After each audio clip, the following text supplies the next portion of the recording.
So this is what it looks like to go outside and drive down the road in a vehicle you bought with the fruits of your own labor.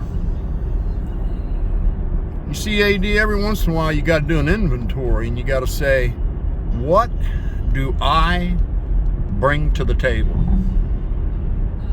And for you, it's a government check once a month. If your wife's car broke tomorrow, she'd have to take it to a man and get it fixed. If the furnace quit working tomorrow, she'd have to call a man to come and fix it. If the hot water tank quit working tomorrow, she'd have to call a man to come and fix it. You're just an anchor that's holding her down. And she hasn't realized that yet, but when she starts to go through the change of life, it's going to occur to her that she doesn't need you because you don't bring anything to the table. You know, on my wife and I's first year anniversary, I went to a dealership and bought her a brand new Jeep Grand Cherokee. And I made every payment on that because I made real good money. And she cried for 2 days because that was the nicest damn thing she'd ever owned or anybody had ever got for her. She was married to an abusive, controlling son of a bitch. Her parents died when she was just a teenager. You'll never be able to say those words, AD. I bought my wife something. It'll always be her buying you something.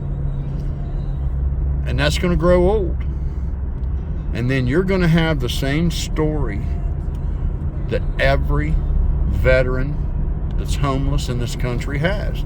You know, you're literally trying to flex a government check when we all know that the homeless camps are full of veterans getting that check. Same one you get.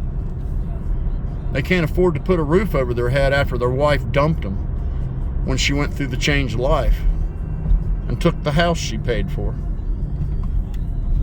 And so now they're reduced down to having to provide for themselves on that measly government check that just won't stretch far enough to pay for an efficiency apartment, some food, and weed. And they're so addicted to the weed or the alcohol, they're not going to give that up, and that's going to be you.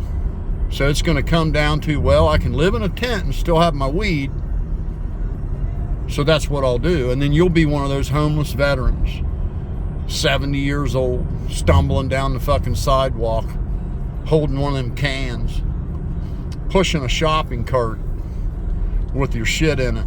That's you, man. That's your future. That's Ismic's future. That's your future. Every one of these guys sitting on that panel with you that have no fucking job, nothing going, that's their future. Inflation's going to continue to go, and you've got no skill to combat it.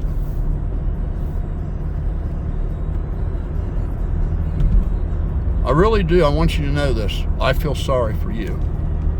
I really do. It's got to suck to just sit in the house all day and talk to strangers on the internet while your wife's out in the world living life, working, seeing, meeting people, talking to people, seeing men do manly stuff. We used to call guys like you sissy city kids.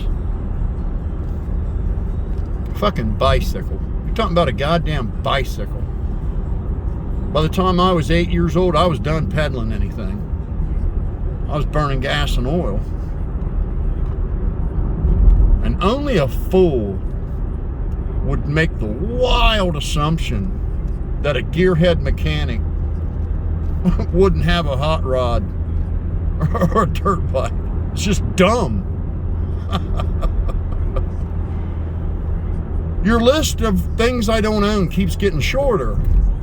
You know, what was it like just weeks ago? It was, oh, I didn't own this. It just keeps shrinking, doesn't it? I have a blast making fools out of you idiots. And yeah, so while you're sitting on the internet all day talking about me, I'm going to be out living life in the world. Meeting up with a bunch of dudes here in just a little bit. We're going riding, man.